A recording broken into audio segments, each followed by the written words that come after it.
Okay, let's unpack this. Have you ever really stopped to think how those scribbles on a cave wall eventually turned into the texts and, the tweets we fire off every day? It's this incredible journey, right? Spanning millennia, and it just fundamentally changed everything about how humans interact and even think. It's absolutely fascinating. You look at writing, and it arguably became humanity's most powerful invention. It shaped everything, from our own thoughts to the huge structures of our societies. So today, we're doing a deep dive into that incredible history. We've pulled together some really fantastic material for you. There's a detailed history of writing from Wikipedia, insights into its evolution from like visual storytelling all the way to digital code. And we've also got this really fascinating YouTube deep dive that gets specifically into the invention of hieroglyphs and cuneiform. Yeah, and our mission here is really to uncover the key breakthroughs, maybe some surprising twists, and the profound impacts, sometimes really unexpected ones that writing has had. You'll see why it's so much more than just, putting marks on a page. We want you to get a quick but thorough understanding of something that, well, touches basically every aspect of our modern world. Okay, let's jump right in. We tend to think of writing as words, sentences, paragraphs. But it didn't start out like that at all, did it? It began with symbols, sort of, whispers of meaning. What did communication even look like before true writing emerged, before we could properly record spoken language? Right. Before true writing, we had what scholars call proto-writing systems. And these used ideographic and mnemonic symbols, so basically pictures or memory aids to get information across. The key thing is they didn't directly record the nuances of human language, so that meant they were often only capable of encoding, broad or maybe imprecise information. Think like a tally of goods or just a general idea. We see early examples like the Jiahu symbols, carved into tortoise shells up in northern China, way back in the 7th millennium BC, or the Vinci symbols from Central and Southeastern Europe, maybe 6th to 5th millennia BC. Now, most archaeologists, they don't directly link Jiahu symbols to the emergence of true writing, but they definitely show this deep, persistent human desire to record things, to leave some kind of message. So these were like the very first attempts, Yeah. humanity's first tries at leaving a durable message, Right. kind of like a pre-linguistic sticky note across time. And what about those famous cave paintings? Lascaux, Chauvet, were they part of this proto-writing story too? Oh, absolutely. Cave paintings are, you could say, quintessential early visual storytelling. They showed rituals, animals, hunting scenes. They reveal so much about early human thinking, memory, culture. You could almost maybe playfully ask if they were the very first status updates, right? Telling a story without actual words. And later on, you get other proto-writing examples like the Indus script from the Indian subcontinent. That one's still undeciphered, actually, and there's still debate about whether it really functioned as writing. And then there's quipu, that incredible system of knotted cores the Inca used even as late as the 15th century AD. Just fascinating, storing information without an alphabet as we think of it. For a long time, the common idea was that writing was invented just once, one place, and then it spread out. But recent discoveries have really turned that on its head, haven't they? So where did true writing, systems that could actually reconstruct spoken language accurately, where did they first pop up? That's exactly right. For centuries, the theories mostly assumed, writing started once in ancient Sumer and then sort of diffused globally. But as we gain more awareness, especially with the decipherment of pre-Columbian Mesoamerican systems, it became conclusive.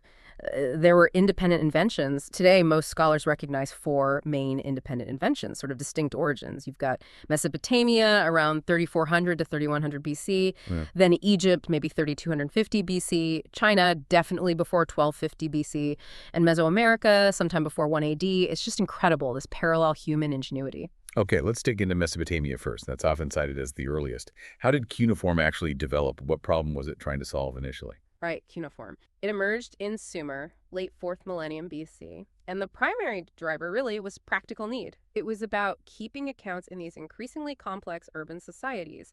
Think about managing huge agricultural surpluses, tracking trade, handling taxes. You needed records. Initially, proto-cuneiform was pretty basic. You'd use a round stylus pressed into wet clay for numbers, and then maybe add some pictographic marks with a sharp stylus for the items being counted. But it evolved, and pretty quickly. By the 29th century BC, they started using a wedge-shaped stylus, and that's where the name cuneiform comes from, Latin for wedge. And this system rapidly grew to include phonetic elements representing Sumerian syllables. So boom, it wasn't just pictures anymore, it was actually capturing sounds, became this general purpose system using logograms, syllables, numerals, and it was so useful that got adapted for other languages like Akkadian, Hurrian, Hittite, and the clay tablets themselves, especially if baked. I mean, they could last for thousands of years. Absolutely essential for city admin, legal records, all that. Wow, that's a huge leap from just tally marks to capturing the actual sounds of language. Okay, so what about the famous Egyptian hieroglyphs then? There seems to be some debate about whether they were totally independent or maybe influenced by Mesopotamia. Yes, Egyptian hieroglyphs. They also evolved from proto-writing around the same time, roughly 3400 to 3100 BC, so contemporary with early cuneiform.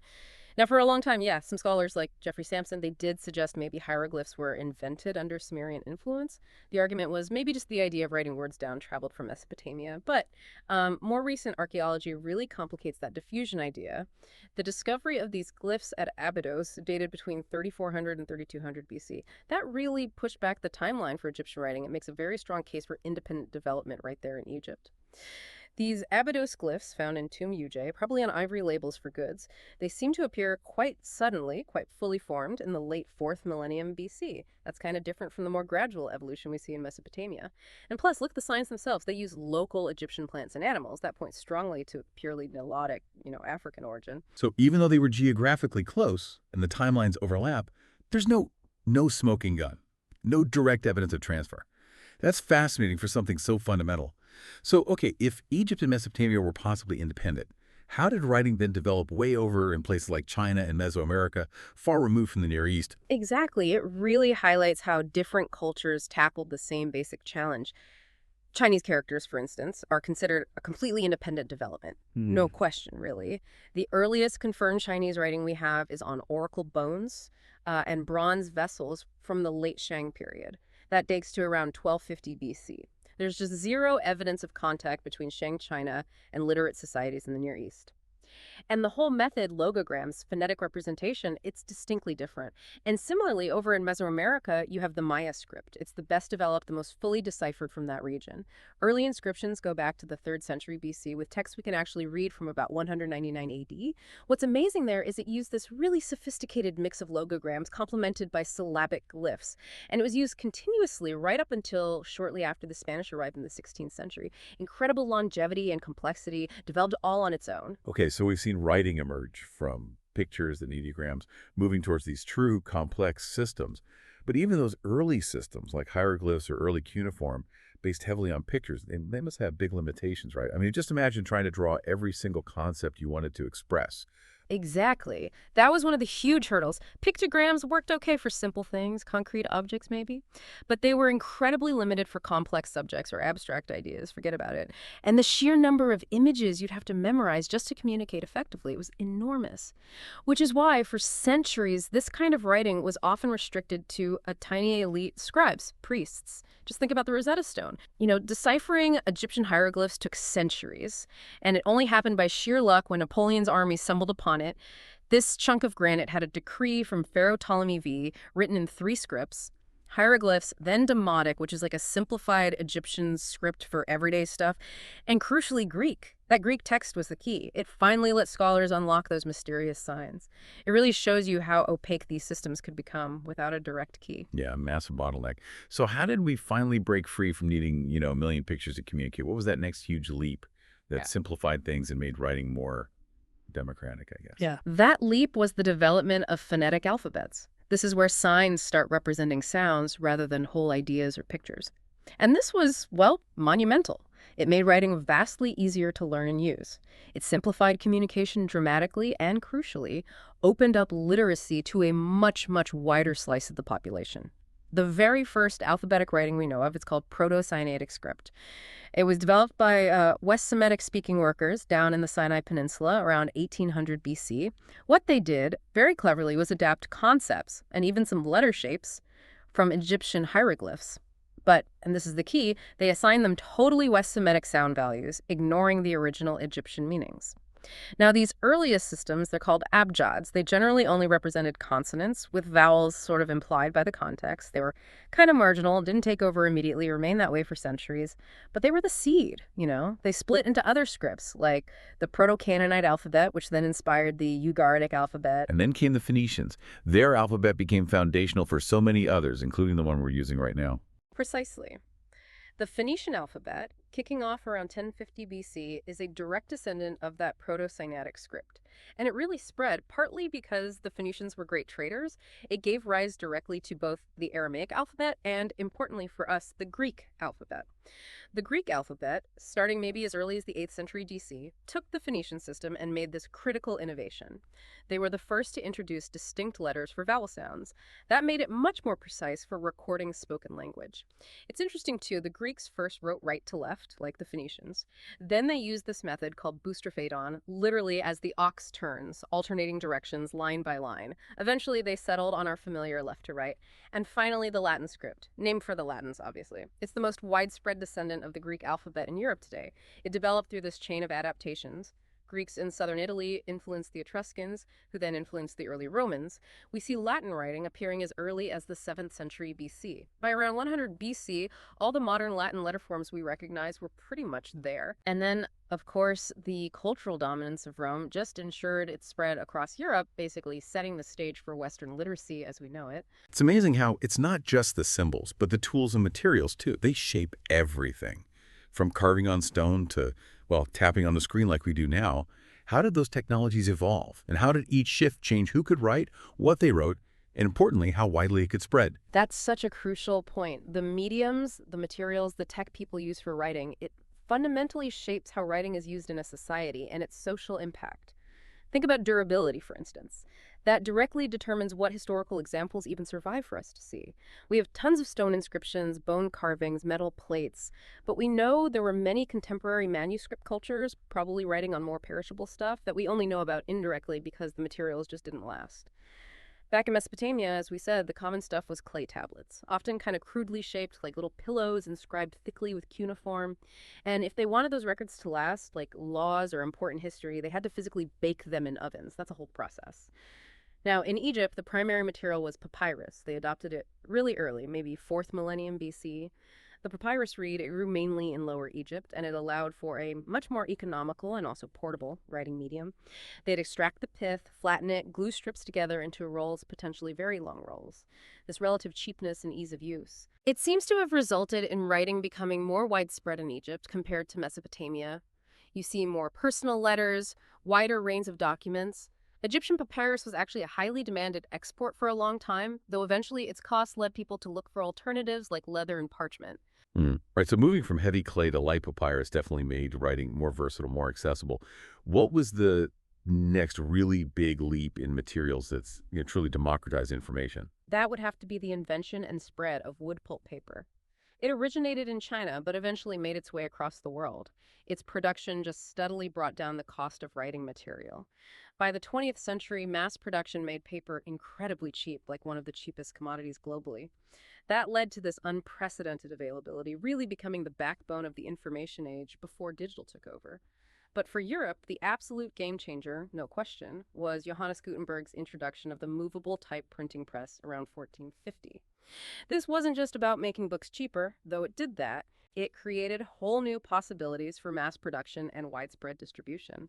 Suddenly, knowledge wasn't chained to monasteries or universities where scribes copied everything by hand. Publishing houses popped up as new centers of knowledge production. And in Europe, which was politically and religiously divided, no single authority could completely censor everything. This just led to an explosion of diverse ideas crossing borders, fueling huge movements like the Reformation and the Scientific Revolution. Printing also enabled totally new forms of communication. Think about scientific journals. The Journal des Savants in France, the Philosophical Transactions of the Royal Society in England, both started in 1665. These journals just proliferated.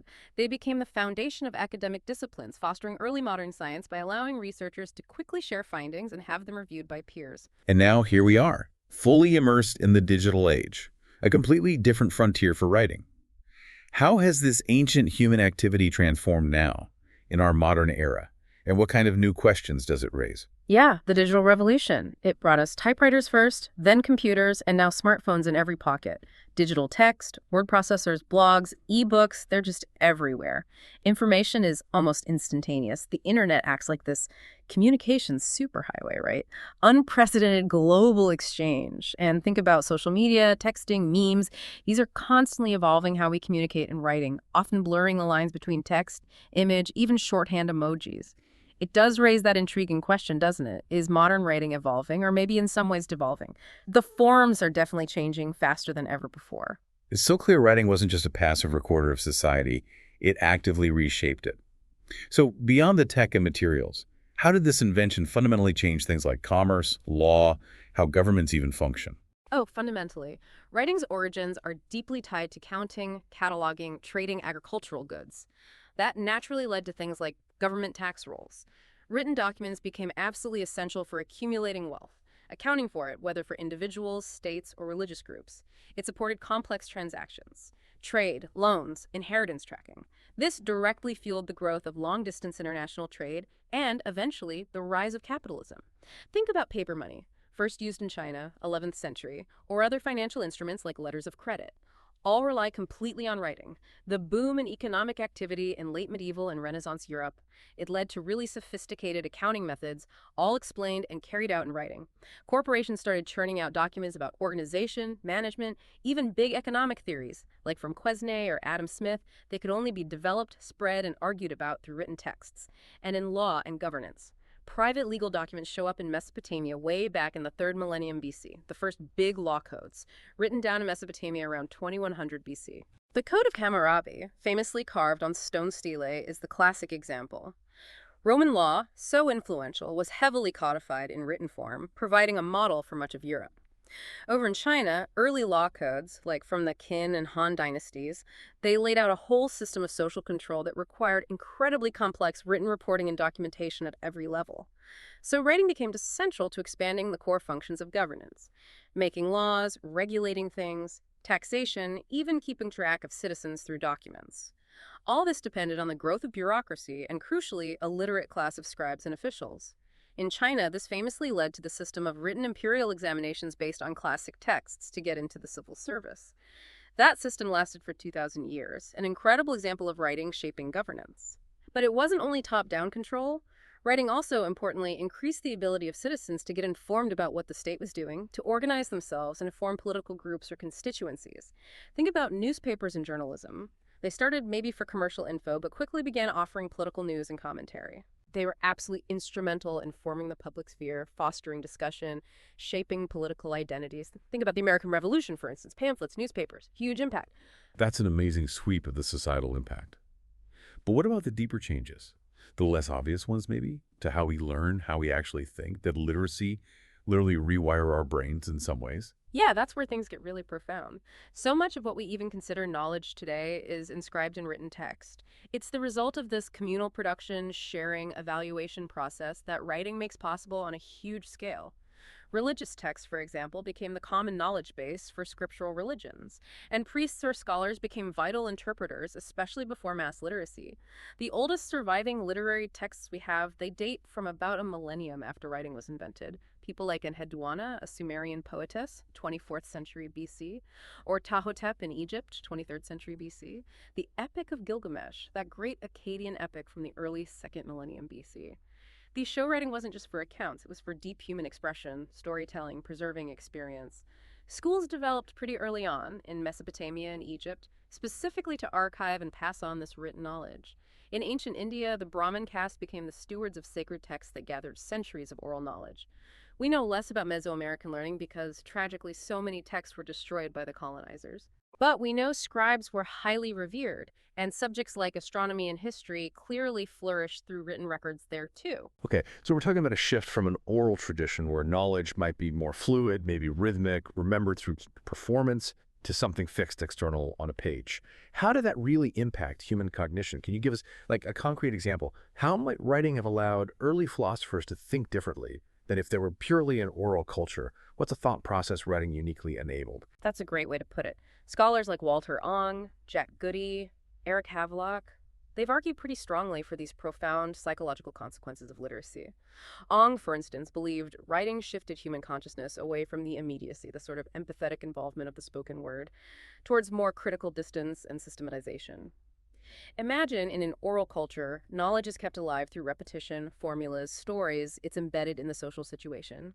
Havelock specifically linked the rise of Greek philosophy with its emphasis on abstract concepts, logical analysis, consistency directly to the written word. Why? Well, in an oral setting, inconsistencies in an argument might just slide by or be reinterpreted in the moment. But once you write down a set of beliefs or arguments, it becomes a fixed object. You can stare at it. You can compare statement A on one page with statement B on another. You can meticulously pick apart logical flaws. That kind of sustained, abstract, critical analysis, building complex, internally consistent philosophical systems. That becomes vastly more possible, maybe even only possible, with the stable external record that writing provides. Goody built on this. Arguing it fostered specific practices like making lists, creating categories, conducting systematic experiments, because you could reliably record data, compare it over time, cross-reference it. But, and this is really important, we have to remember, these cognitive shifts didn't happen automatically or universally just because someone learned to read and write. Research among the Vai people in West Africa, for example, showed that the actual psychological impacts of literacy varied a lot. It depended heavily on how literacy was used in their specific social contexts. For some, it might enhance syllogistic reasoning. For others, maybe rote memory. For others still, a better ability to anticipate what an audience needs to know. It wasn't one single cognitive effect. It interacted deeply with culture and practice. It's complex. So wrapping this up, what does it all mean? When you look back, from those first crude cave drawings right up to these complex digital interfaces we use constantly, writing really is like a mirror of civilization, isn't it? It preserves knowledge, sure, but also emotions, laws, ideas across thousands of years. It didn't just record history. It actively helped make history. Absolutely. If you connect all these dots, the bigger picture is that writing has been this continuous thread connecting us across vast stretches of space and time. It has profoundly shaped our societies, yes, but also our very ways of thinking. And its evolution clearly isn't over. Its impact is still unfolding right now. And as we look ahead, with the rise of AI that can write, maybe brain-to-text interfaces becoming real, augmented reality text layered onto our world, the actual forms that writing takes, they're going to continue to transform ways we probably can't even fully imagine yet. Which does raise a really important, maybe even unsettling question for the future. In this world of instant connection, constantly shifting digital forms, AI-generating content, will the written word, in its traditional sense, still hold on to its unique power? That power to foster critical distance, deep reflection, systematic thought? Or will these new forms push our cognition, our ways of understanding the world, in entirely new directions? That's something to think about.